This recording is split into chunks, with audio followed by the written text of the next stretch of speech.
Today I have Nathan McKain here from Journey Jiu Jitsu. If you've seen Nathan around town, it probably hasn't been for very long. If you've seen Nathan for an extended period of time, chances are you're probably getting submitted on a mat somewhere.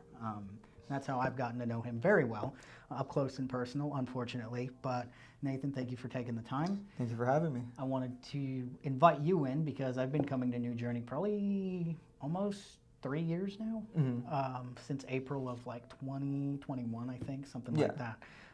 You and I have met in passing a couple times, but we just now started rolling together with the past couple months, and you had started training me once one of your other trainers took their leave. So we've gotten to know each other a lot better. It's pretty easy to get to know whoever you're rolling with multiple times a week. So I'll jump in right into it for the first question, which is speak on your start in jiu-jitsu, the journey so far, and what you love about it. So again, thank you for having me. Really appreciate it. My start in jiu-jitsu, kind of sad in the sense that when I was in high school, I had a really close friend. His name was Devin Winter. Unfortunately, in high school, he always wanted me to do wrestling, but I was like, no, I'm not about that. I'm not all for that stuff, you know.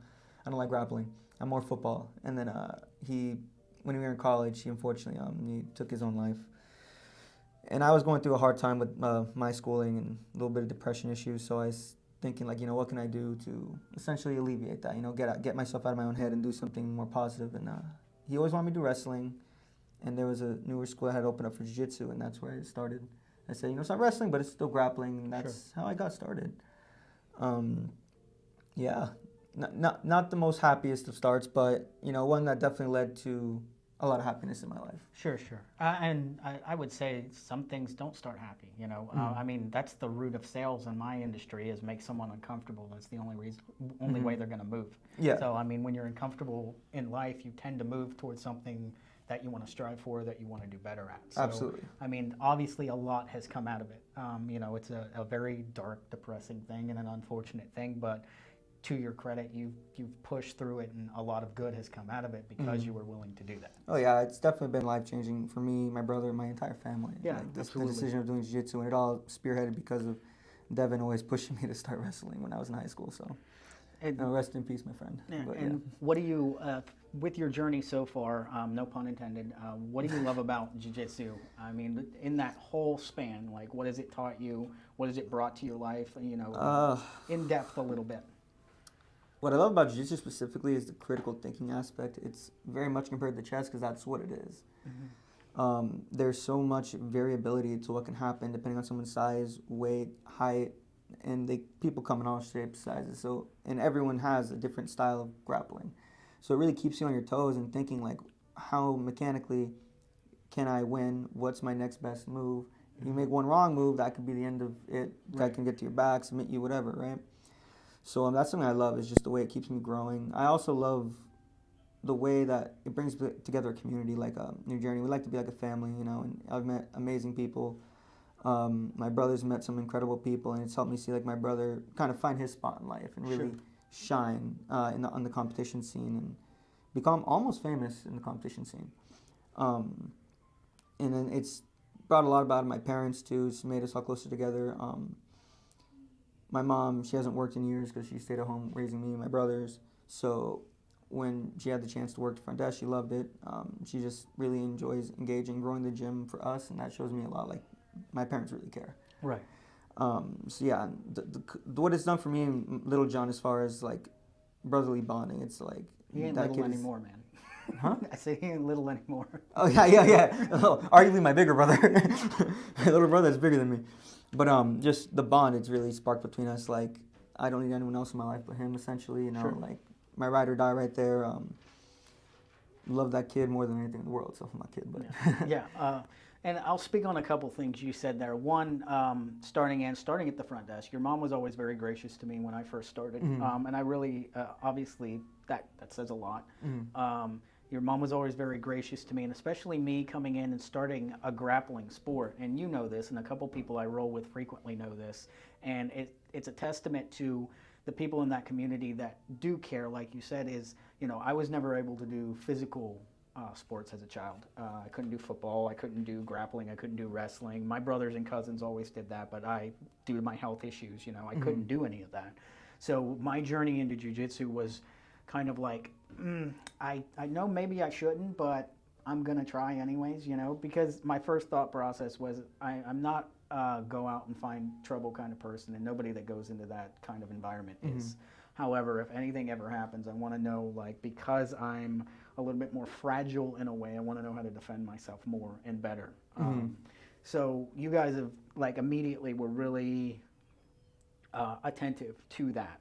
You made me feel very comfortable, which it goes a long way. It goes a long way, and if I could be a proprietor for anything, it would be, you know, anyone with anything they think is holding them back to try go to you guys. Well, I mean, not just you guys. Any jiu-jitsu gym where, you know, you put the customer first and their sensibilities first and things like that. You don't have to hold yourself back. Like, there are people there that'll help you. So I wanted to thank you guys first and foremost for helping me into that introductory journey and helping me find my way into the jiu-jitsu community and realizing I could do it. So I wanted to thank you personally for that. It meant a lot to me, and it still means a lot to me. You're more than welcome, my friend. You're more than welcome. Speaking on being new to it, I'm not so much new to it anymore. But every time I walk in there, I joke with everybody because I'm more like, you know, I think every 4-year-old in there could kick my ass. So it's a very humbling walk through the front door. It is a very humbling sport, yes. And like you said earlier, though, it speaks to, you know, you won't really know your strengths and weaknesses unless you get on the mat and see for yourself. Like, definitely. I would have never knew what my strengths are or what my weaknesses are until I did it. So leading from that into, if I was new to the sport or have always had at least a little bit of an interest in the sport, what would you say to me to help me get more involved in it?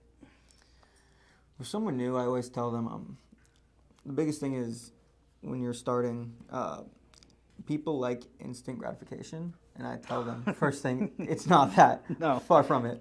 It's the opposite. Very much the opposite. But it's something that I always tell people, like, it's something that you'll start now, and then a year later you'll look back and be like, well, I can kick my own ass, essentially. Yeah. It's like the day-by-day progress, you'll be like, man, I'm not gaining anything. And then when you look back over a long period of time, that's when you realize, like, oh, I've come a long way from the start. Being a grappling sport, I tell them, like, it's not something a lot of people know or do. It's definitely something that you kind of become part of a niche group in the world where you know how to defend yourself on the ground.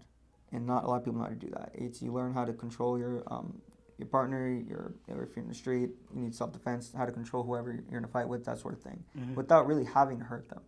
Right.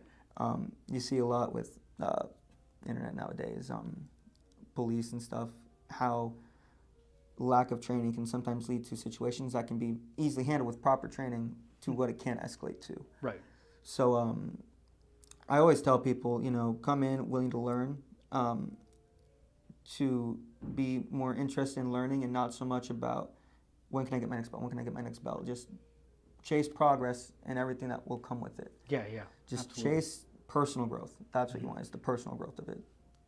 Yeah, and that's a good point, because, I mean, I've heard stories and I could see people that are in that community, but they're not really in the community for the growth aspect. They're just kind of jumping around like, who can I go, what white belts can I go torment at this gym or that gym? Yeah. And it's just like, what are you doing, man? Like, you know, punching down consistently, but also, you know, and I felt this way immediately, and I mentioned it earlier, like, nobody really goes in there to learn how to do something and then, I hope not, goes out into the world looking for a fight. It's more about just self-control more than controlling other people. It's such a humbling sport that even if someone did come in with that intent, they quickly kind of leave it behind after a couple rounds of training where they're like, oh, wow. I would at least hope so. Yeah, definitely. So how long do you see yourself doing this, and where do you foresee it taking you and those around you? Probably until the day I die. It's something that I'm committed for life to this. Something that I love doing. So I don't ever see myself quitting, leaving it behind. I couldn't imagine my life without it. Yeah. As far as those around me, those around me, I want to take them higher, teach them respect. Well, jiu-jitsu first and foremost, make them all good jiu-jitsu. I plan on having a very strong gym. That's my goal. So, like, I want people, at least around me, when they get promoted, to feel like, hey, I deserve this. Right. If I have someone that wants to compete, then, okay, you show me you want to do this, I help you, and we make it happen and lead you to success. So it's just helping the people around me reach their goals, whether it's fitness goals, competition goals, lifestyle goals, those sorts of things. And that's something that jiu-jitsu can definitely help, because jiu-jitsu, you know, people think it's not serious when you say this, but kind of becomes a lifestyle. Like, as you start to train, you kind of be like, you'll go to McDonald's and be like, oh, probably shouldn't eat this, man. It'll affect my training later. It happens. It definitely happens. So, yeah. Yeah, and one, I would touch on the jiu-jitsu is obviously at this point such an integral part of who you are. You know, there's really no leaving a huge chunk or piece of you behind unless there's something crazy that happens in your life or something you want more or something like that. But I mean, it's such an integral part of who you are. And I would say, to kind of back up your statement of it's a lifestyle, is like I'm in the same boat. I mean, obviously I don't take it as seriously as some of the other guys that come in there, but I don't ever see myself not doing it, because I feel it when I'm not doing it. I'm just like, you know, it's that jonesing, it's that craving of like, even if I get my ass kicked 30 times in a week, I just want to be back on the mat. It doesn't matter to me that I'm winning. Like, and I've never went into that gym with that mentality of like, I have to win. I just wanted I wanted the experience. Of course. And that's I think the best part of it is like, we had a new guy. His name is Javi. Shout out to you, Javi, if you're watching this. He came in, got his ass beat his first day. And he told my mom, he's like, that's the most fun I've ever had, getting my ass beat. And that's what it is, because it's like, especially in my gym, like I tell people when they grapple, there's no ego. I believe there is ego. I think ego is what drives you to get better, but there's good ego and there's bad ego. But I don't have the bad ego like, oh, I'm out to hurt this person. It's just helping them grow. And then the person on bottom can experience, like, even if you're on top getting beat up, doesn't matter. But it's just as you're getting beat up, you're not really getting like beat up in a physical sense, but just something like you're kind of realizing, like, oh wow, there is a lot to this sport that I need to learn. There is levels to it that need to be kind of peeled away and learned a little bit. So many things. But it's never a negative way. It's like a very positive way to think, wow, this is really something I could learn a lot from. Yeah, just when you think you have something down, you don't have it down. yeah. Like, that's something I do with the kids. Like, they'll be like, we're doing this move again. I know this. It's like, okay, come show me. They can't do it right. And it's like, well, okay, this is why we do this, because you don't know it yet. You can maybe do it on a training partner easy, but can you hit it when you need it? Right. And that's always a tough thing. And that was something I realized the more I did it, is like, especially training with people that are above your belt level, is just like, you don't really know when they're essentially giving you something and when you've actually seized an opportunity. Exactly. And then, I mean, luckily, usually they're there to tell you, like, yeah, I wasn't expecting that. And then you're like, yes. But, you know, you don't know. No, never. And in motion, you really, like, because if you're thinking about it, it's just like, oh my God, I missed this, I missed that. But then, you know, I hit this, did they give me that? You know, like you said, it's that mental gymnastics that, and I sometimes refer to sitting down with a potential client at a listing appointment to my mentees. I'm like, it's mental jiu-jitsu is what it is, because like negotiating and talking about what people want out of the sale of their house is kind of mental jiu-jitsu. It's like, they don't want to submit to signing a contract. But are you good enough to get them there? Like, are you good enough to not make mistakes to get them there? Absolutely. One major thing, and this is something that greatly interests me, is where this next question is and where this next question is going, and also likening jiu-jitsu to sales a little bit, and like you said, that mental game of chess. You know, you're doing it with your bodies when you're on the mat. For me, I say mental jiu-jitsu, and I'm constantly doing it to move a sale along to a certain point. You know, I mean, sometimes it doesn't happen because the goal just doesn't align. But, you know, I kind of use jiu-jitsu as a teaching method in sales a little bit, just the premises and the mechanics of it. So one thing I really enjoy that you do, I enjoy your teaching methods, because you're an engineer by trade, correct? Correct. So I enjoy your mechanics when it comes to teaching. When did you learn to kind of liken and mend those two things, your interest in engineering and the methods of anatomy manipulation with jiu-jitsu? Did it just kind of click together, or was it something that just made sense going along the way? Not at first, no. Like, when I first started, I always struggled to learn, like you, John, my little brother, he's very much, he can just see a position once, good to go. Me, I'm very much, I need to understand everything about it to really put it into practice. You and I think. Yeah. Like. So, like, maybe a year and a half, 2 years in, I really had to sit down and think, like, how do I learn best? Because I can tell, like, I'm not where I want to be with the time frame I've been training. Like, And I think a lot of it comes down to having to understand yourself, like how do you learn best? So I figured out, went through engineering school. I'm a software engineer, and it's a different kind of mindset. Really being able to take a problem, break it down like its fundamental blocks, and tackling like what could be a bigger issue, and just one step at a time, one step at a time, one step at a time. And that's how I look at jiu-jitsu now, and that's how I teach it. Just one step at a time. Start with like a very basic, hey, this is the idea of what we're trying to do, and then go off, what are the more common reactions that you would expect, and how can you counter those reactions? Instead of having infinite amount of possibilities, it's very more of a system, you could say. And this is something I learned through a lot of studying as well, outside, watching fights, listening to others that have been in the game for a long time talk. And this is what I've landed on, like the best way to teach is just very systematic, very when you're fighting, what is hard is thinking about what you need to do next. So if I can take away that portion of time where you need to think about what to do next, but make an automatic reaction, understanding of, okay, I can put him here. He only has so many options. I know how to react to any of those options. Right. Those sorts of things. So and that's my teaching style. It's teaching very systematic. How can you go from point A, and then you have this path, this path, this path, this path, all branching into what they can do, and how can you tackle each of these paths and still get to the result of a submission or control of your opponent. I also levy a lot. Engineering deals a lot with physics, and that's how you've heard me talk and the way I teach.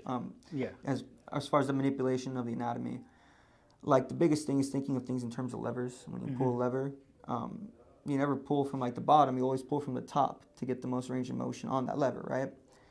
And a lot of people, like just with an arm bar, like they're pulling here to try to pull the arm. It's like, no, that's not mechanically right. If you pull at the top of the lever, that will stretch the arm in a major way. Those little details really go throughout the whole entire sport. Like when I'm taking someone's back and I want to get to their back, I need to force them down. I push at the head, making a chin to chest connection.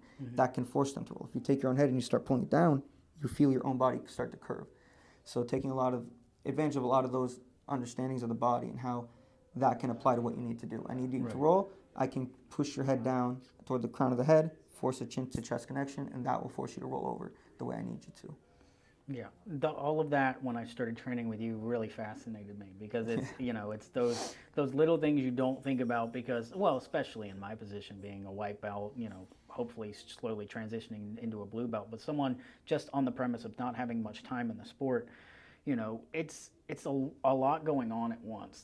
There's mental things going on, there's mechanical things going on, but there's also emotions going on too. There's excitement, when you feel you have something and then you miss it. Things like that. So when you have all of that going on, it's very hard to slow it down and pay attention to the little things. And that, one of the first things I noticed when I started doing jiu-jitsu was, Lucas used to always tell me everything comes with time. Just slow it down. That's true. And that's the 100%. same thing, same premise in life or anything you decide to do. Just don't try to rush into it. Just slow it. Calm it down, control yourself in the situation, and you will find control of the situation. So with your teaching methods, I always enjoyed it because, you have a way to just show very little intricate things that not a lot of people think about. But you're always like, hey, just pay attention to this one thing, and everything else will come. Like your lever system and things like that. When it comes to manipulation, I'm just like, all right, a lot of this makes sense. If I'm just paying more attention to things I'm completely overlooking but always happen, a lot more will come back to me. Yeah, sometimes it's the little details, like the understanding of, like, just like I said, like pushing the head. It's something that if you understand that idea, you don't need me to teach you other areas in that moment because, like, in the middle of grapple, you could think, oh, I just need to push his head and make him roll. Here I am. I should be able to apply it here and make it happen. And it could be a move I didn't teach you. It's just the understanding of how to make someone roll. When you're trying to sweep someone, the understanding of if I have two legs, well, you can't step a leg back.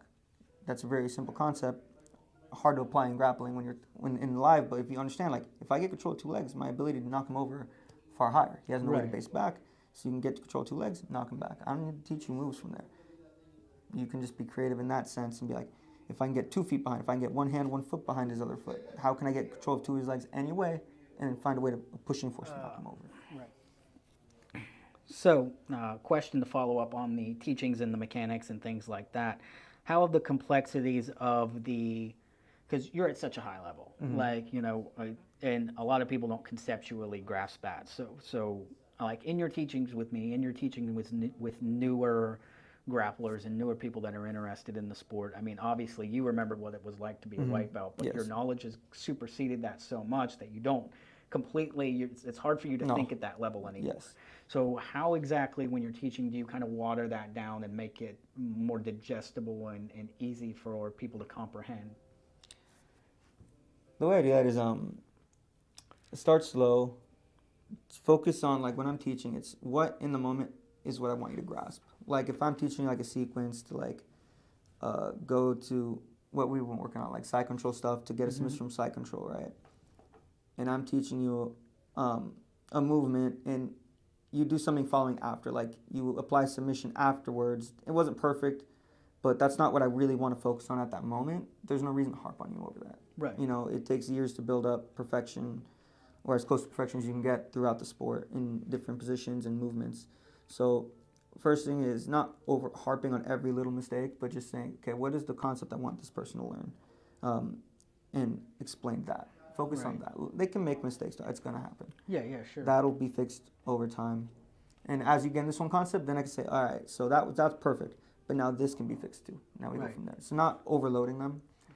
A lot of showing, just repeating, like the two-leg one. I've said that multiple times in teaching, and they won't grasp it for a little bit until one day they'll be like, oh, you should have said that before. I'm like, oh, I did. I said it probably every day of the week, but, you know.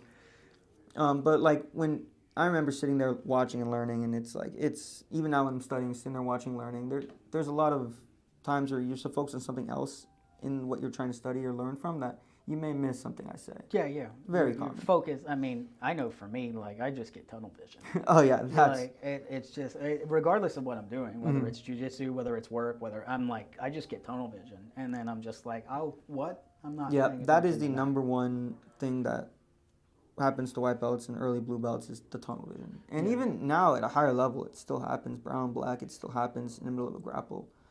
But it's the constant evolution of learning how to get out of tunnel vision and opening up the options, just opening your mind to see everything before you. Yeah, and you said something earlier about, striving for perfection, and the first thought that came to me was like, I don't think there is such a thing in jiu-jitsu. Well, I mean, in many areas of life, but like considering like how much the sport continues to evolve. Exactly. There's really no such thing as perfection, especially when, someone like yourself who's younger, the younger people coming up are always inventing new things that the black belts have never seen before and things like that. I mean, yeah, they might work, they might not, but it's an ever-evolving, it's a living organism, so to speak. Oh, yeah. Like, you can look at, like, the pinnacle of our sport, which is, I guess, Gordon Ryan, you could say. Even he would say he's not done. Right. Even when he's leagues above, he'll grapple some of the best black belts in the world and make them look like white belts, essentially. But like him and his professor, John Donaher, will say he's not done. There's always room for improvement. Always. So, like, I think what makes someone truly good at jiu-jitsu is, like, they want to be like, oh, I want to be perfect at this, but then there is no perfect. So it's like you're chasing essentially an impossible goal. Yeah. But that's what keeps you moving. Like, I want to get better and better and better. I want to learn this and learn this and learn this and learn this and understand it better. I get the idea of how to pin an arm, but like if I pin an arm up here versus down here, how does that change the mechanics of what I just pinned? If you come more up the lever with the arm, how does that change pinning an arm on someone so they can't move their arm? Those sorts of things. Body weight, size, how strong is someone, that all matters too. It's like there is no perfect technique because it can work on someone, but if someone's too small, that may not work on them. If someone's too big, that choke may not work on someone. So that hits the fan too, where it's like, okay, how can I maneuver and make something work? Or what's the best option? If I can't do this, where can I transition to find what can work? Right, and there's a difference between, practicing on yourself and knowing your game and perfecting it, but then you have to get out there and perfect the matchups, which there's a never-ending plethora of matchups that, you're never going to reach the end of those matchups. And then every grapple is going to be different, even with those matchups. So to your point, there's too much. There's an infinite number of possibilities and complexities that you're never going to be able to completely control in a way, I guess you would say. Exactly. And this is where I touched on it a little earlier. I was talking about egos, right? Like, there's a good ego and a bad ego. The ego that you don't want to lose to the point where you're willing to get your own arm broken or hurt someone else, like because they beat you, so now you got to beat them up. That's a bad ego. You don't need that. Right. But the ego that tells you, dang, I lost, how can I learn from this and get better? That's the healthy ego. That's the one you want to feed. That's what keeps you going. If you don't have an ego, like if you lose and you're just comfortable like saying, oh, okay, that'll happen. That's not the right way to learn, because it's okay being comfortable, like, okay, that happened, but then you got to have that little bit in you that's like, okay, how can I learn from that? He got me in this. Right. What did he do precisely that I can learn how to maneuver out of that? What mistake did I make along the way that I can fix?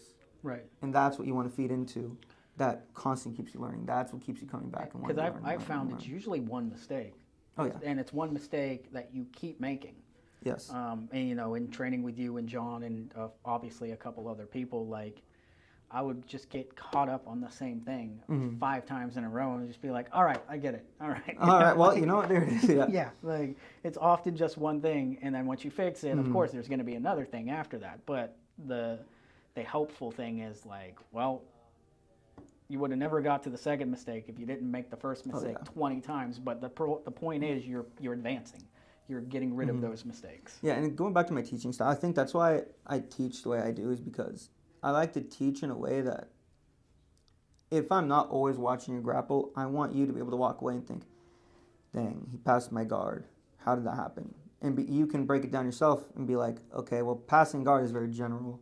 That means he had to get control of my feet, take my feet out of the way. Right. My knees are now blocking. He had to get to my knees and block those out of the way. He had to get to my hip line and keep me from being able to turn back inside to re-guard, right? To reface him. So it's not you just lost, like, oh, he just passed my guard. It's you lost a lot of little battles there. What was the ones, how can you have reacted to each of those? And being able to like troubleshoot yourself.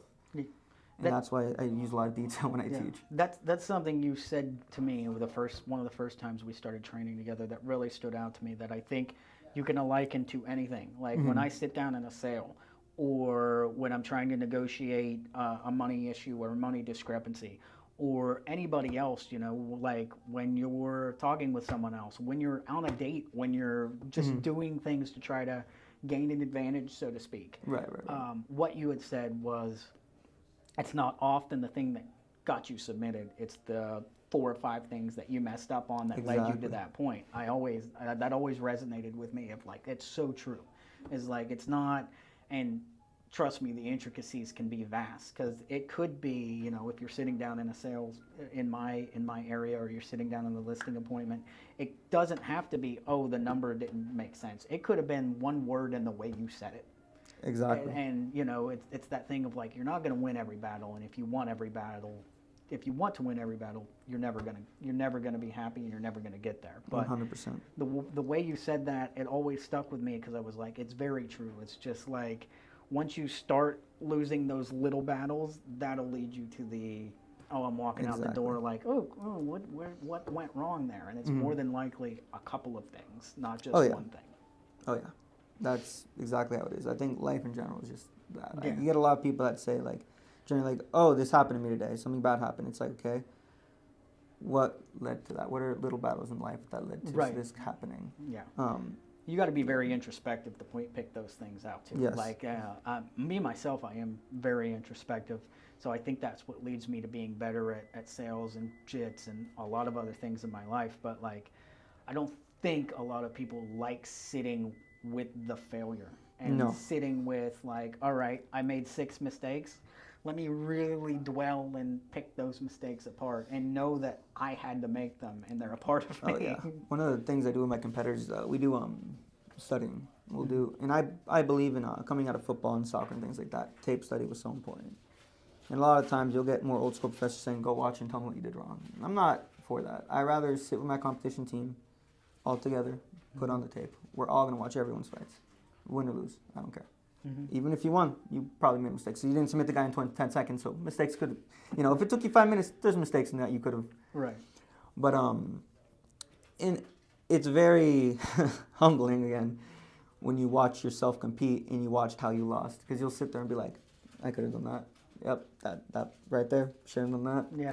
And that is one of the things that, like, when you think about it, you're just dreading it. Because you never want to watch yourself fail. But it's something I think that's so necessary to do, because you need to see yourself in the bad spot, essentially. Right. And that's personal growth. Being able to accept, like, okay, I need to see where I failed. It's on video. A lot of the competitions are recorded. It's on video how you failed. there's nothing wrong watching that and accepting, okay, these are the mistakes I made. It's all growth. Right. And that's definitely a mental hurdle that people don't want to do. No. And I've done it as an earlier belt too. Like, oh man, being in the gym, I have a lot of cameras. I can see them. Like, I lost in this grapple. Yeah. I know there are times I should watch it. I didn't. But now it's like, anytime I'm training with like my brother, things like that, and I'll make a mistake and he'll pass my guard. I'll be like, okay, let me go back. What did I do? Okay, he did this hand here. Put this hand on my knee. I could have framed this way to try to make him force him out the other way, and then that could have got me out of that situation. Things like that for that personal growth. So that's something I always tell my competitors, like, always chase personal growth. Mm-hmm. Put yourself in those uncomfortable positions of watching yourself fail. Right. And that will make you grow tremendously as a person and on the mats in jiu-jitsu.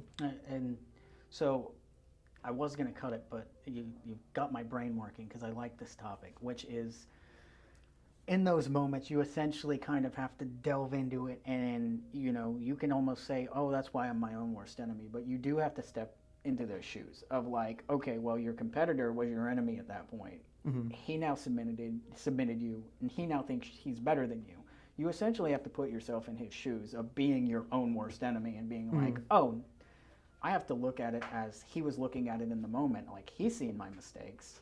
He was better than me in that moment. Now I have to be my own worst enemy and break it down as the better person, as the learning person. Like, kind of, again, putting your ego aside of like, that guy just completely whooped my ass and was better than me. Now you have to be that person to see where those mistakes came from. 100%. And that's where a lot of people don't want to do that. They don't want to put themselves in that light of watching themselves fail. But failure is part of life. Yeah. Failure is what you grow from the most. So kind of move right into what is one mistake you made starting out that you try to help your students bypass? Being over eager for something. So something you'll see a lot of lower belts do is like they'll see an arm out here and they'll think, oh, I have an arm bar, and with zero control of any kind, jump on that arm bar. Next thing you know, they're flat on their back, put their elbow to the mat, and now they're on top. They just, in competition setting, you just essentially lost points on that because the person came up and got points on you now, and it's like, what were you doing? Things like that. And that's something that no matter how many times I say it, it's always going to happen until maybe one day it'll click in your head like, oh, control the position, and then start to lead to the submission. Yeah. Those sorts of things. Another one, the funniest one is always, when you take someone's back, everyone has a tendency to naturally want to cross their feet. Thing is, when you do that, if you take someone's back, right, you have a seatbelt, you have your hooks, and you cross your feet, the person if someone's on my back and they cross their feet, I can bring my leg over their foot and start pushing down. I'll break their foot. No matter how many times I say it, don't cross your feet, never works. I've told everyone at this point, listen, that's how I learned. My brother learned. That's how that blue belt learned. And that's how you will learn. You will do it in a grapple. Someone will do this to you, and you will learn. Don't cross your feet from the back. So going a little deeper, the mistakes I've made for my own students when I first started teaching was the way I taught. Like the way my brain was, where I'd go a little too complicated. Like we talked about a little bit, I think. So again, it was figuring out, like, I can look around and the glazed look where I'm like, okay, that was a little too in-depth, too much ramble. Yeah.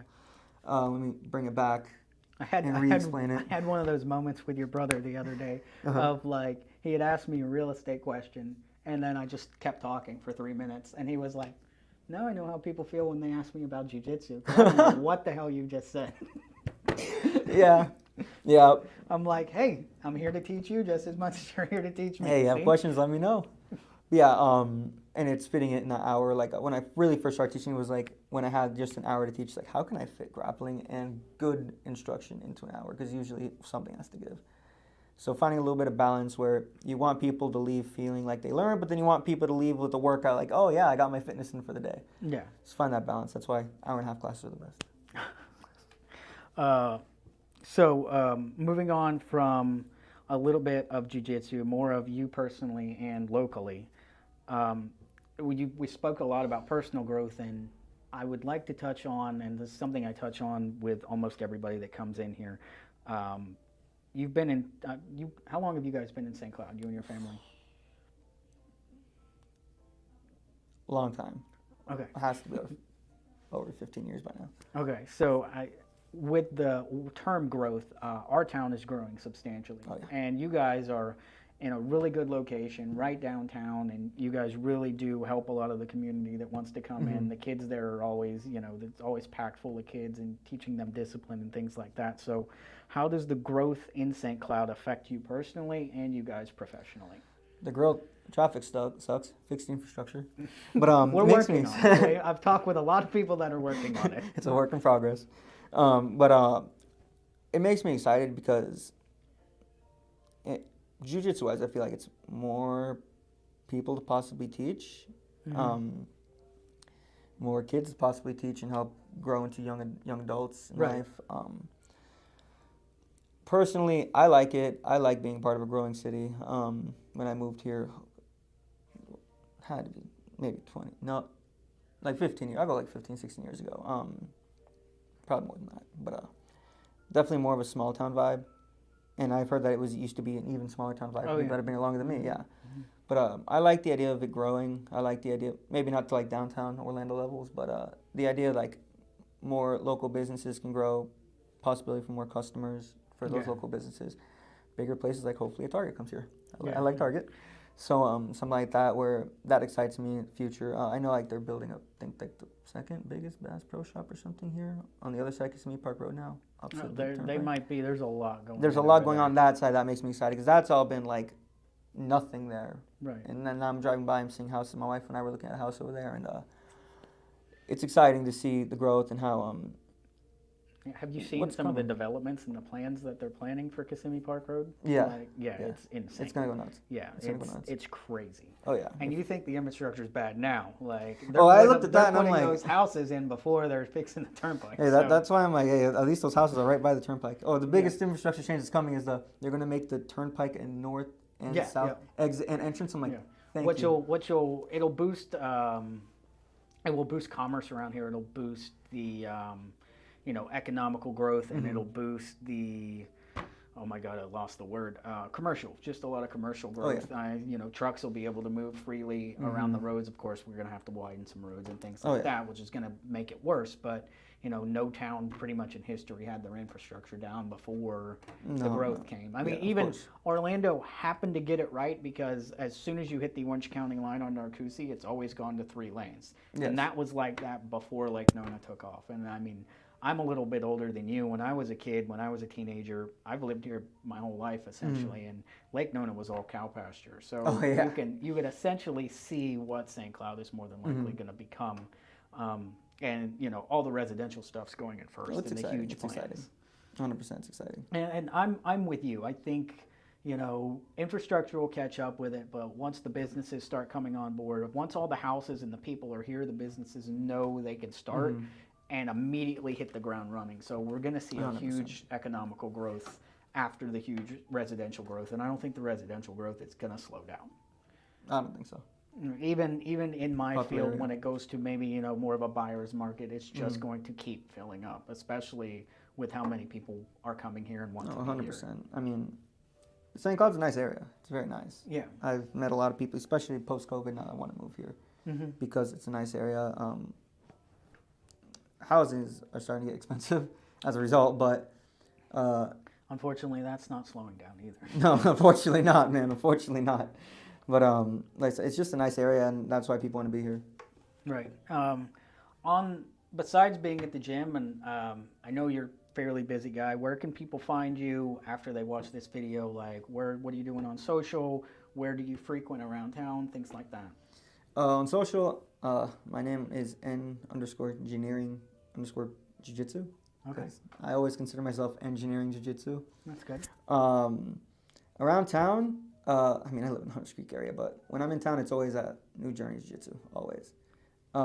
If I'm not there, I'm usually at home working. But spots here that I do like to go take if I'm at Wawa. I love Wawa. Wawa's everywhere. Shout out to Wawa.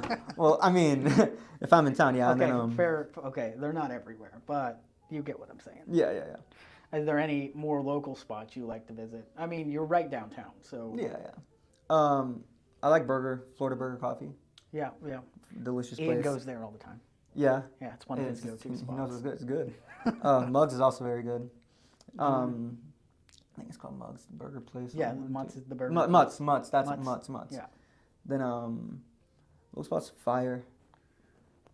Yeah. Fire's a good pizza. Very good pizza. My favorite burger place is now Soldier City and Soldier City Grill, which is funny because he's in a mobile gas station, but I swear is the best burgers in town. So if you ever get a chance, Some of those places hit that up. Where is that one? Which gas station? It's at the mobile gas station across the street from the Dollar General. Oh, so right by beside the gym. Dunkin' Donuts. It's right by the gym. It's the Dollar General by the gym or the? No, it's the one that's at the the same end of one. Rummel. So it's Okay. on Narcoossee Road. So when you take Rummel all the way to Narcoossee, you have the Dollar General there and the Dunkin' Donuts and the mobile gas station here on both sides of the road.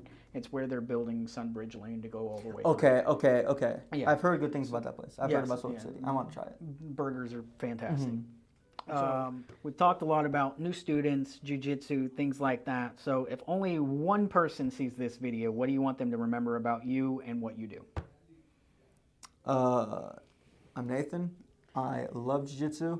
He I does. love teaching jiu-jitsu. And New Journey Jiu Jitsu is the best place to train. Okay. All right. You guys travel a lot for competitions. Oh, yeah. You don't always get to see the sights or enjoy the things that in the towns you go to. But what is your favorite place that you've traveled to?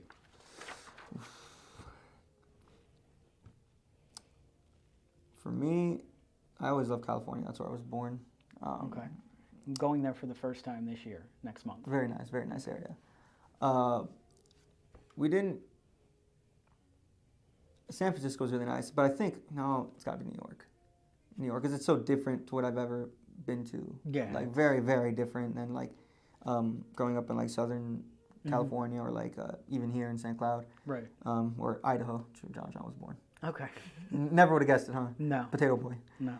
But New York was one of the things where I got there and I was overwhelmed. I'm like, I feel an edge here. Like, I don't want to be here right now. And it was like Times Square area, middle of Christmas. Yeah. So it's like, it is packed with people. I was telling my wife, I'm like, this is the most uncomfortable I've ever been.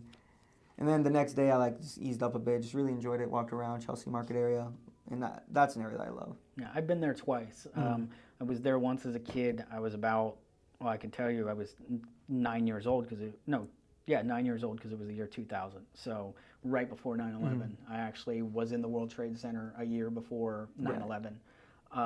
Got gift. I still have a shot glass somewhere that came from the World Trade Center. We took pictures there, everything like that. And then I went back again for my 18th birthday. Or no, my 21st birthday. Me and some friends went down there, but it was the same thing. Like my brother and my cousin, they've never traveled that much, so we lived in Pittsburgh at the time, so we drove all the way to the city. Me and a couple friends and them, and my cousin kind of had the same thing of like as soon as we stepped out of the subway, because we stopped in Long Island first because we had a friend there, and then we all took the train into the city. So as soon as he came out of the subway and looked up, he was just like, "This is freaking amazing." You know what I love about it is the since you don't have a car, it's very normal to have a car in New York. Right. So you walk everywhere, and it kind of put into perspective like how much time I waste sitting in a car driving. Oh God! Because like a 20-minute walk is so much more. Like you think, oh, like you're in St. Cloud, you're like 20-minute walk, that's so long. In New York, it's like, oh, 20-minute walk, that's pretty close. Right. And it's like it's so much more enjoyable. There's pizza places everywhere, so it's like I can eat a slice of pizza and feel zero guilt because I know by the time I'm done with my walk, I just burned it off. Yeah. So convenient. But that's one thing I love is like the idea of walking places. Basically, essentially keeps you in shape trying to get around. Right. And kind of lets you be in your own head, like just thinking more positive thoughts because you're outside enjoying the views, things like that. Yeah, yeah. So, yeah. And to your point, I often think about that all the time. I have this thought when I'm sitting at a red light. I'm like, how much time of my life have I wasted sitting at a red light? How much, like, accumulative? How much time? I mean, have each I one's wasted? got to be at least a minute. I mean, that adds up over time. Yeah. That's a lot. Especially in St. Cloud right now, because some of these red lights don't change. They don't. So we talked about some of your favorite local spots around town. Your favorite place you've traveled to. What's something that you want to do in the next year that you haven't done? I'm going to fight Worlds this year. I've never competed in a World Championship just because between work and Jiu-Jitsu has been hard. I have a very tight schedule. Like I literally start work 6 a.m. and then I'll go until 12. I have to teach at noon. I'll teach 12, go back to work, then start working until about 4, where I go do my training, and then I go until like 9 if I'm teaching at night, and then I go back and I work at night. And that's like my day, Monday through Friday, and then Saturday I do morning class. But now that I've managed to really find a good schedule, and my job's really, really flexible. Shout out Lockheed Martin. Very flexible job. I've talked to managers about stuff, and they have been very nice to me as far as like being able to find my time to train and work. So something I'm going to do now is start competing a lot more personally. My brother's always been a big competitor. I was always like, but now I'm definitely going to get into it. So Worlds coming this year. That's good. December. That's awesome. Best of luck with that. Is this the last question? Doesn't have to be. Okay. All right. Let's see. What else do we got? You said you want to compete at Worlds. Did you compete before, or is this like your first time, like legit I've competed competing? like smaller comps before, things like Arte Suave, New Breeds, Nagas, World Leagues, things like that. Okay. I think the difference though is with Worlds, it's another tier of competition. These are the guys that really take it serious. Sure. So like when I would compete before, I'd be like, all right, I got a month or two to prepare for it, to start lifting weights, really get in shape for it. And the competition training aspect, when you train a normal class versus what we call a competition class in Jiu-Jitsu, it's a different mindset. Like the pace is very different. You're not there to like learn a whole new move. It's like we're gonna draw what we've been doing and perfect it, get used to it. You can make it like part of like your habit in Jiu-Jitsu, like what, like without thinking, moving, those sorts of things. So and now I've been doing a lot more of that, a lot more. So I already feel like faster, things like that. More in tune with like when I'm grappling, like okay, this immediate position right here, I can already hit that, things like that. So that is what I feel like can push me over that level where I'm like, okay, you know what, now I'm ready for something like Worlds. Now I can watch and be like, okay, I can keep up with these guys now. Now, we have a saying around the office, it's a Phil Jones quote, but it's, a liken with sales, but it's also a liken with what you do, is the basics to a high standard consistently. Yes. And that's all you should need to know. The basics to a high standard consistently. It's just like if you're good at the basics, everything is going to break down to the basics eventually. Oh yeah. You touched on you'll probably be doing this your whole life, and I agree with that. I don't ever want to kind of leave jits behind. Even it's opened up a whole new plethora for me, and I really do love it. What do you think, growth-wise and expansion? Do you think you guys will eventually ever expand, have like multiple gyms? Didn't you guys open one in down South America somewhere, or was that? No, that was part of we had some people over there that were interested in transitioning, and they did. We don't really affiliate with them anymore, but we're still looking to expand one day. My goal is to have like a full-on MMA gym. Okay. Maybe not here in St. Cloud. We have a good partnership with our AOC, Art of Kickboxing. Shout out to you guys. Art of Combat. They teach kickboxing, and they've always been cool to us. That's like my MMA professor. So I would never open and like step over him. But like if I were to open like Melbourne, New York, things like that, I would want a full facility where there's wrestling, judo, jiu-jitsu, stand-up, that sort of thing, where we can really hit all aspects of combat. That's one of my goals, is to also be proficient in Muay Thai, earn like essentially my black belt in Muay Thai, so I can teach that as well. So I can be like a fully rounded fighter.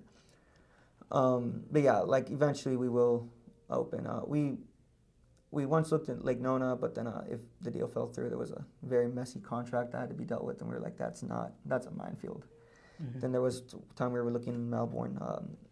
Things didn't pan out either there, but things take time. Yeah. Good things come to those that are patient, and not rushing into things. So when time comes, we absolutely will open more gyms. Yeah, and I could see you guys doing that for sure. I mean, I think that's kind of the nature of business, is to eventually expand in some way, or at least perfect it here and then move around in some way. You had mentioned something else I suppose I could ask you about. You had mentioned being a well-rounded competitor and a well-rounded fighter. And I do know that a lot of guys that go to the gym definitely have a kind of a combat background in some sense, whether it's wrestling, and those guys have a different game, whether it's Muay Thai, those guys have a different game, judo, things like that. in your estimation, I mean, not that you're trying to be Batman who has a black belt and everything, but you know, what are some of the things that if people are pursuing jits that you would say, hey, try this and try that, it might kind of help your game a little bit? Because I've heard a lot of interesting things that are outside of combat, like, you know, some of the people that are real high end do ballet, they do yoga, they do all kinds of different, very interesting activities that help with their game. There's a lot. Like ballet definitely can help jiu-jitsu in the sense that you learn how to be nimble with your body. Movement becomes easy. Things like wrestling, takedown aspect of jiu-jitsu. Yeah. Jiu-jitsu itself is a relatively newer sport compared to everything else, and like things like judo and wrestling definitely hit the weak spot of jiu-jitsu, and that is the takedown aspect. I think that's what a lot of the more modern people are really tackling. Like, hey, how can we do the takedown game? Because straight wrestling and jiu-jitsu can lead you into a bad spot jiu-jitsu-wise because it can put you straight into a submission. Right.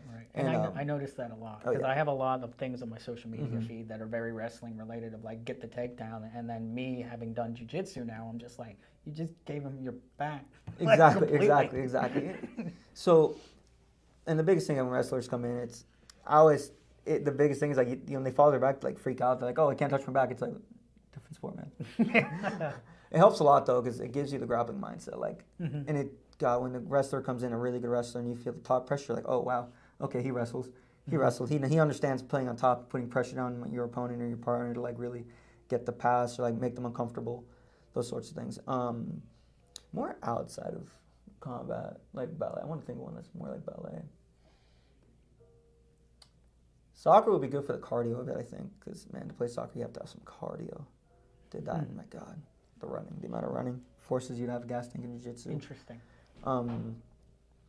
Any combat sport is really good because it just teaches you, I think when you get any combat sport, it teaches you the mindset of a combat sport. Like, it gets physical. Like, the biggest one, like, people don't like getting hurt, but it's like, no one in a combat sport really goes out there to hurt you. I mean, competing one thing, but like when you're training, no matter what the sport, you're not trying to hurt anyone purposely, but it happens, you know. Yeah. Well, I mean, ribs, you're like that. You're taking a risk. Yeah, like, yeah. 100%. You have to know that you're taking a risk. And especially when you want to compete and do more hardcore class, like the pace of it is very different. Like someone new were to come in, you won't get hurt because in a normal class setting, it's not that high of a pace where it's like, oh, they're going to be hurting you because of the pace they're going. Right. So like, when I wasn't taking it serious, like not competitor-wise, normal classes, I mean, I've gotten hurt maybe twice in 8 years of training now. More than likely, they're your fault too. Like, yeah. Like me with my toe that I think I broke because it's still not healed and I still can't bend it. But hey. Yeah, it happens. Like I popped a rib here, like cartilage like still sticks out. But that was my fault in a way that my opponent did something, I turned a certain way, he was bigger than me, he rotated a certain way, and it just happened. Right. Things like that. So they happen. Like, that's another thing. Like, is it possible I get hurt? I can't say yes, but I can't say no. Right. Because it's combat sports. I mean, even like football's not a combat sport, but it's contact sport. Oh, yeah. It happens. People get hit and hurt in football. Probably more than almost any other sport. I mean, maybe rugby or obviously like, a grappling sport is a little more I've seen guys get hurt in like soccer and basketball. Yeah. Because no matter what, it's like there's always risk of injury in any sport. So. Yeah, one sport I did a little bit of that I always wanted to go back to, which actually helps with your footwork tremendously, is fencing. I did fencing. My older brother did that, yes. Yeah. And like just that in and of itself is like, you know, because you're always coming in, you're always retreating, you're always moving when you're doing that. So I felt, you know, something like that could help. I mean, most every physical sport could probably help you on the mat. Oh, in some way, absolutely. In some way, absolutely. Like I did track and field and weightlifting. Weightlifting, I wouldn't say helps you directly in jiu-jitsu, but there's a correlation of if you apply perfect technique with strength, then it like amplifies the what's what I'm looking for? The potency of the technique itself. Mm-hmm. Like my ability to get a sweep, if I'm stronger and I do it like really well, like if I have like a perfect butterfly sweep and I'm stronger than my opponent, I can get them over easier. I can really launch them over my head. Yeah. So it helps. Like if there's two people of equal technique, the one with the better strength will usually win. Yeah. So but that's why like things like weightlifting or that you see a lot as a supplement. I'm actually personally looking into calisthenics to see like what's the correlation between like calisthenics, like calisthenics being like you see those people on TikTok doing the weird pull-ups to like a song, things like that. Because you look at something like that, and the amount of body control that requires, the amount of understanding of balance that requires. So it's like there has to be a good correlation between that and jiu-jitsu. Right. Yeah, it's all body weight movement, but it's like those guys are not weak by any sense of means. Yeah, and then calisthenics and funny enough, like pole dancing, like the amount of core strength. The core strength and that stuff. Yes, 100%. It's like I'm gonna like kind of venture down that calisthenics path myself. See like what's the correlation here, like how, because I've always wondered like what is the best way to work out for jiu-jitsu, supplemental jiu-jitsu. I mean personally, when I asked Kyle Terra about this, a very famous black belt, I asked him, do you lift weights? He's like a smaller guy. He's like, never lift weights. Why do I lift weights? Just train more jiu-jitsu, get better at jiu-jitsu itself. And I agree with that definitely, but I'm always curious, like, hey, I'm out in the gym, I need to do a workout. Right. What's the best workout I can do to apply it to jiu-jitsu? And I'm going to really focus on that calisthenics side of things right now, so. Sounds like a plan. Oh, yeah. But you always have a plan, which is good. Oh, yeah. All right. Is this the last question? Doesn't have to be. We're going to keep going. I don't mind. And I have probably like 100 boxes that I made for the Halloween event, and I put candy in. I'm just going to go give them to all my neighbors today. How does that work for sale by owner? How does that work? Because do they have a certain realtor that sells it, or does any realtor? No. Well, a for sale by owner would be them essentially saying, I want to sell it myself, and I don't want to pay a commission, is what they're essentially saying. Okay. It's like I'm trying to say. So they're trying to be the realtor? They're trying to save usually they're trying to save as much money as possible, and they don't want to pay a realtor the commission once they sell their house. But in this market, like, especially if you just have a sign in the front yard in a market where there's not many buyers because of the interest rates, you're essentially fishing in a cup. Part of your job is literally the talking aspect of getting someone to accept what they're doing. So it's like, at that point, it's like, good luck. Yeah, well, I mean, I have it only gets worse. One of my former clients actually works here now. And when he finally came on board and he's seen the inner workings of how our for sale by owner works and how we look at them as realtors, and not in a negative connotation, but it's more like he was like, man, I didn't realize how much the deck is actually stacked against me when I'm trying to sell my house myself. Yeah. And I'm just like, yeah. Like, I didn't know that either until I got into real estate, because I had 100%. Family members that tried to sell their house themselves and it didn't work out. So, and I did have one that did work out. So it's always just luck of the draw. But I mean, especially if you want, the most money statistically, you work with a realtor, you're going to get more money. House is going to get sold quicker. I mean, imagine if you work, like, you're a busy enough guy. If you owned a house and tried to sell it yourself, you're essentially trying to do, well, you probably aren't trying to do it, but you're putting yourself in the position to say, I can do everything a realtor does, which, while you're working a full-time job and taking care of a family and trying to live your life, all you're essentially doing is fielding phone calls, hoping someone drops a check in your lap, which is not going to happen. No. I mean, it did happen a couple times when the market was real hot, and I'm not saying it's impossible, but statistically, it's improbable. My biggest question about homes are they negotiable prices, or like is new construction pretty set? New construction's pretty set, unfortunately, but that's why new construction offers so many buyer incentives right now. The one I was looking at over there on Kissimmee Park, they're like, it's like a 5.8% lock on the interest right now. Yeah. And of course, like, you never know when it's going to go, and I'm like, that's true.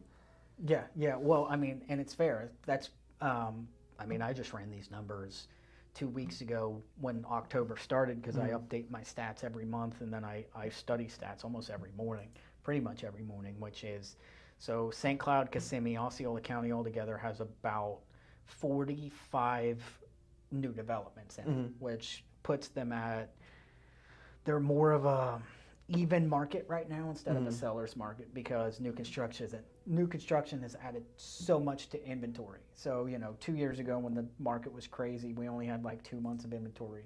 Now Osceola County has 6.5 months of inventory. Oh, yeah. because of new construction, which makes up 1/3 or higher in our case of the inventory. Man, the realtor I was speaking to over there, when I was looking at the model homes, that's my wife and I sat down.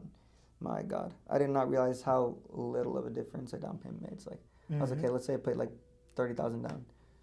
It's like he showed me like 1 to 3.5%, like the whole layout with the CDD, everything. Right. And I like that because it literally tells me like I have that type of situation of like if I were to get approved for this, everything. Right. That's what I like to see. And then it was like it went from like 3,800 to like 3,500, and it's like a $300 difference for 30,000 down. Yeah. He was like, honestly, I'd tell you just keep your money just in case there's an emergency. It's 30,000 and gone. Right. He's like, that $300 a month, you're probably just better off paying that $300 a month and keeping that 30,000 in your pocket. Yeah. And I was like, oh, that's true. What's interesting to me, though, and this is something I actually have to find out about, because the new construction does offer lower interest rates, but I don't know how the refinance rate works on those. That's something I haven't delved into, because usually when you buy it at a normal national interest rate, once those drop, you can refinance. I don't know how those work with the... You made it sound like you could refinance later if it drops. Yeah, I'm sure... I don't know the questions to ask. I'm sure that you can if the interest rate, the normal interest rate, drops to below the interest rate you locked in at. Yeah. That makes 100% sense to me. However, with the way interest rates are going, you might not get a chance to You told me it just went up to 8 now. It's, well, nationally it's 7.56 or 4. 7.54. I just updated it this morning. But yeah, it's pretty high. And I mean, quick math on that, this is why new construction is best, is quick math on that is, it is $750 per 100,000 borrowed in a market where 400,000 or more is your average housing price. So I mean, that's 7, 14, 21, 28, that's at least $3,000 you're going to be paying for a mortgage. I mean, I was even talking to my wife, like, just outright. Stevens Plantation has one of these communities has like empty areas, plots. I'm like, is it more cost effective for us to just buy the land and build a home over? Cost effective, yes. Our own construction team to do it. They make like loans for this stuff, right? Right. Yeah. Cost effective. It is cheaper to build than it is to buy. And if you can find a lot, that's the thing. Like, you know, there's not a lot available, no pun intended. But if you can find a lot that you want to build on, it is cheaper long term to do it that way, and your equity bump is usually pretty decent by the time, especially if housing prices keep trajecting up. By the time you're built, let's say it takes 6 months to a year, especially if you're not rushing the build, you more than likely already have equity. And that's the thing with the interest rates being so high. Everyone's, you know, even people that are listing their resale homes, they're not going to, I'm not going to say they're not going to sell, but the likelihood of them selling in a tough market is very low. So new construction selling like crazy because they are able to offer that 0.5% less interest, or I think last I checked, don't quote me on this, but the last I checked, Pulte Homes was offering like $20,000 in closing costs, which could go towards buying down your rate, plus money towards the actual closing costs. So new construction in this market right now is kind of like dominating because they have inventory and they have the means to get people in. Right. With the buyer incentives. That's where, like over there, I was talking to my wife and I was like, with all this stuff they're about to do to Kissimmee Park Road, I'm like, this house is $400. I'm like, let's hypothetically say we don't do this. And we wait another year and they start constructing all that stuff and there's still a home available. That won't be $400 anymore. That's going to skyrocket. Like if they build a mall over in that area, that probably will just... Yeah, in 2 years, once everything is actually built and then you have more things being built, the chances of you getting it for as low as you're getting it now is low. I mean, I don't know, you know, any realtor that or anybody that can tell you exactly what's going to happen with interest rates is full of themselves. I mean, you watch YouTube videos, it's always like, oh, it's about the bubble's about to pop. You got the other like, there's no bubble. It's just going up. Yeah, nobody really knows. But that's why a really good agent operates in the now and can tell you like, this is what you want, this is what you don't want. This is how this market favors this is how it doesn't favor this. Do you want to make a decision now or do you want to wait? Because these are just going to constantly be in flux with what you want and what you need. However, you're not going to get 100% of everything, but you can get this. So what do you want to do, you know? That's basically, I think people are just waiting on house prices to drop in general, and it's like, I don't know if the prices itself will drop.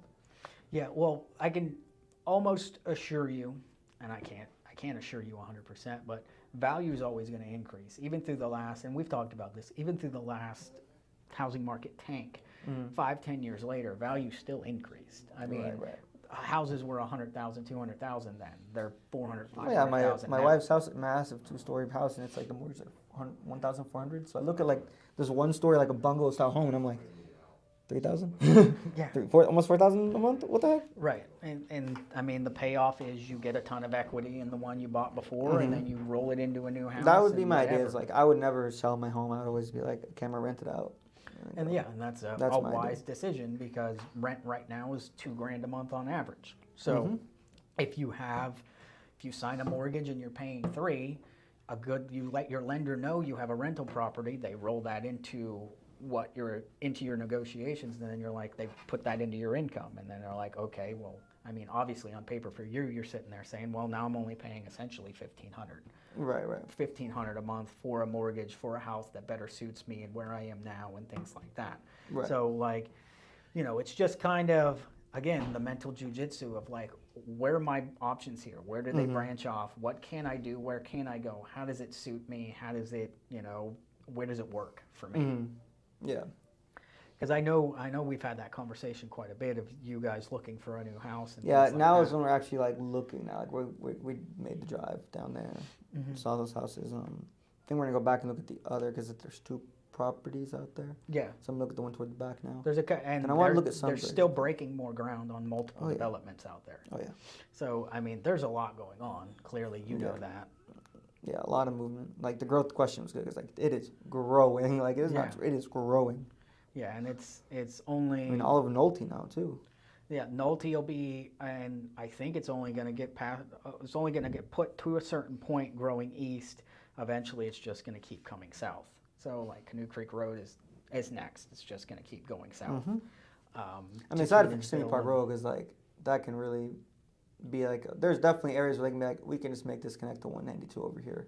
Right. For infrastructure purposes. Well, they've always been talking about, and they have had plans for it forever, of like when Poinciana was started connecting that to the turnpike. Dude, I feel so bad for people that live in Poinciana to get out here.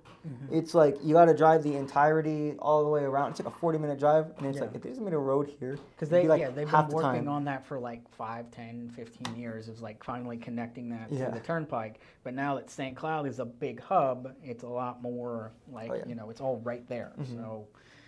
Yeah, the growth isn't going to stop. And to your point of like, you guys looking for a house now, I've been doing a lot of, we do open houses almost every weekend. The buyers I see that are in the market right now are either very new to the market and need informed and need educated, or they have cash to buy.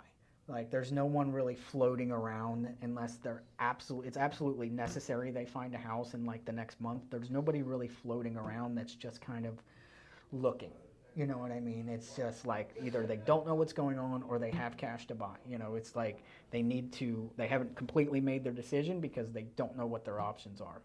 Like we talked about, and it's unfortunate for my lender and my partners that I work with, but I do kind of steer buyers to new construction right now because it is kind of the best thing for them if they're looking at it as a month-to-month budget. Right.